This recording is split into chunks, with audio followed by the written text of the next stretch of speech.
घरोघरी मातीच्या चुली या मालिकेच्या आजच्या भागामध्ये आपल्याला बघायला मिळेल ऐश्वर्याच्या कारस्थानामुळे आशीर्वाद बंगल्यावर सगळेजण बेशुद्ध पडलेले असतात आणि जानकीला तिथं काहीतरी झालंय असं वाटत असल्यानंतर जानकी बंगल्यावर येते आणि सगळ्यांना बेशुद्ध अवस्थेत बघून खूप घाबरते, परंतु सगळ्यांच्या तोंडावर पाणी मारून सगळ्यांना शुद्धीत आणते। सगळेजण शुद्धीत आल्यानंतर जानकी कपाटाकडे बघते तर कपाटामध्ये सगळे दागिने चोरीला गेलेले असतात आणि ते बघून तर जानकीला खूप मोठा धक्का बसतो।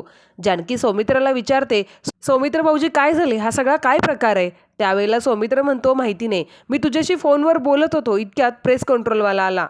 प्रेस कंट्रोलवाला आल्यानंतर हे सगळं झालं हे सौमित्रांना सांगितल्यानंतर मग जानकी खूप चिडून म्हणते, ऐश्वर्या कुठं आहे, ऐश्वर्या कुठं आहे आता म्हणत मग जानकी रागाने धावतच ऐश्वर्याच्या खोलीकडे जाते आणि खोलीत जाऊन बघते तर ऐश्वर्या सुद्धा बेडवर बेशुद्ध पडलेली असते।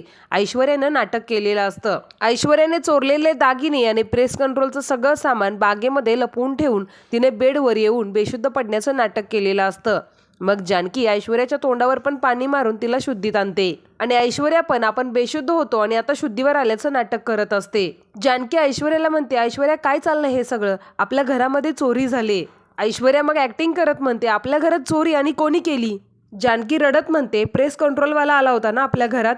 त्यावेळेला ऐश्वर्या म्हणते, अरे बापरे, प्रेस कंट्रोलवाल्याने केली, आता काय करायचं आपण, म्हणून ऐश्वर्या रडायचं नाटक करते। तेव्हा जानकी म्हणते, थांब मी पोलिसांना फोन करते, म्हणून मग जानकी पोलिसांना फोन करते आणि जानकीने पोलिसांना फोन केल्यानंतर मात्र ऐश्वर्या चांगलीच घाबरते।